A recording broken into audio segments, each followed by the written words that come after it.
Here with Dante the Inferno Kirkman. He will be having his pro debut for Westside Promotions May 18th. Where does the Inferno from your name come from? So the Inferno comes from Dante Alighieri's book, The Inferno, and it was just a nickname that I got growing up. Just always like working hard and intense with the fire, so it just stuck. You competed in the 2024 U.S. Olympic trials not too long ago.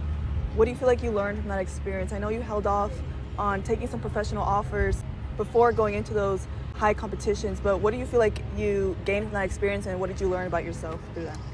I really feel like it was a great experience, like pushing myself, one, to qualify for the Olympic trials, and then two, fighting multiple national champions, beating multiple national champions in the tournament, and really competing like with the best in the country and people that I hope to see down the line once I get closer to a world title.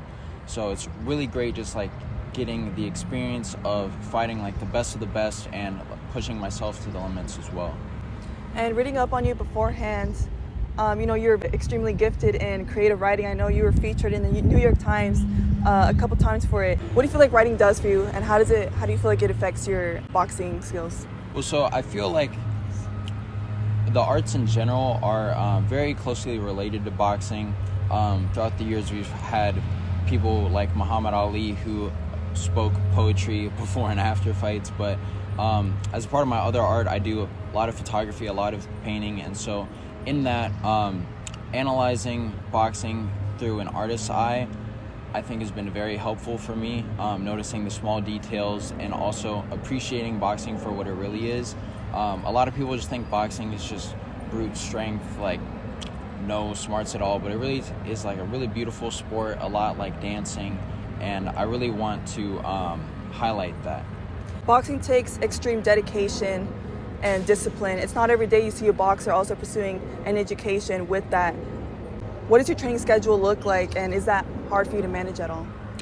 Yeah, so going to Stanford was like a dream of mine. My brother went to Stanford, and now that I'm turning professional, I'll be the first professional boxer out of Stanford ever. But with that comes like a lot of like intense training, just like working like from early in the morning to late at night, and it's honestly pretty exhausting. So it's really just something that takes like a lot of like hard work and dedication, and something like I gotta like stay consistent in.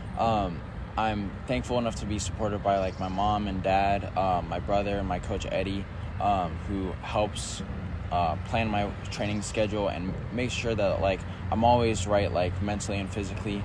So yeah. How long have you been training with Eddie Croft?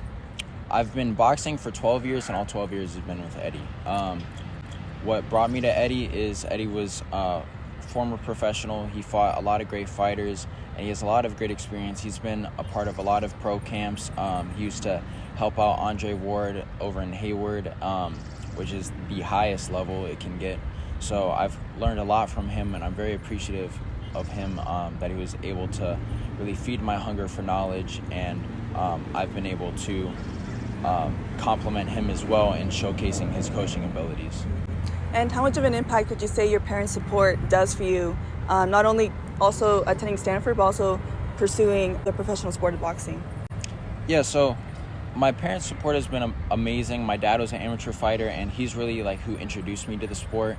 We would watch fights like growing up all the time, and that like really motivated me. My mother as well has been great, because not a lot of mothers would go and let their son go get punched in the face.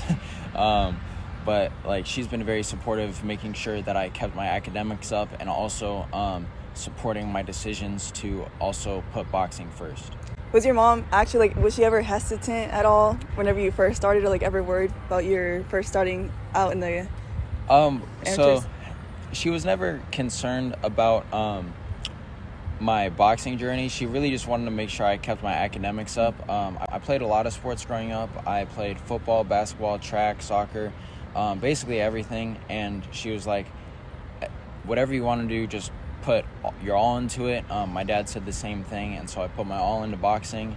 And so as soon as like I said that, like she even like when I was like 12 years old made a plan, like, all right, bam, we got to do this, and this, and we're gonna turn you professional and get you to achieve your dreams. Out of all the sports that you said you just did growing up, why boxing? Why do you still continue to pursue that out of all the other ones that you've done? So for me, boxing was a bit of a selfish thing because I really hated losing in team sports because I just hated losing because of like somebody else's mistake.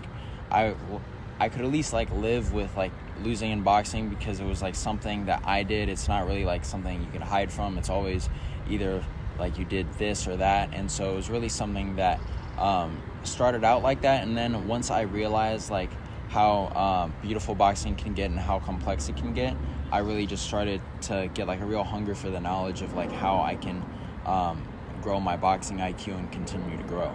And not only do you have experience in the ring actually fighting, but you also experience outside the ring. And I heard that you also interned with Mayweather Promotions, USA Boxing. Tell me a little bit about how that started. Yeah, so what's great about interning at USA Boxing Mayweather Promotions is it really showed me, especially Mayweather Promotions, it really showed me like what I want to do at the highest level. You know, like I got to do like ringside photography for a few of Dante Davis's fights, and being in like a packed like 16,000 person venue, like hearing the crowd, like seeing all that action and how fighters react in that sense, really actually it helped a lot with my boxing just to see how people operate in that sense. But it was great to intern for both companies, one at USA Boxing where I started at USA Boxing just because of like my interest in the arts and photography. I started with them actually at a national tournament and started shooting fights there while I was fighting. And at Mayweather Promotions, just over quarantine, left to Vegas for about 3 months over the summer and got to travel around some of the Vegas gyms where I also got to train too. So I've really just been blessed with opportunities to pursue what I want in and out of the ring. You have your pro debut coming up May 18th for Westside Promotions. What is that like for you, knowing that you've been boxing since you were a young kid? And do you feel like that was something you always expected growing up? Did you always know you wanted to turn pro, or is this something like you eventually decided to take further action on? Yeah, so something I told Eddie like when I first started boxing was that I want to be like actually the best ever. That was my goal since a kid.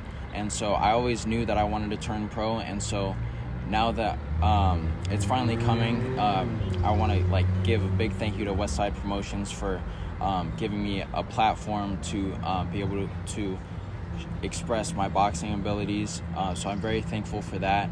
And it's really just a bit surreal because it's all of like the years I've spent in the amateurs preparing for the pros is finally happening. So I'm really thankful to Westside Promotions again, and I really look forward to being 1-0. You grew up in the Bay Area. Westside Promotions is happening in Redwood City. What does that mean to you to be able to fight so close to your friends and family here in the Bay Area?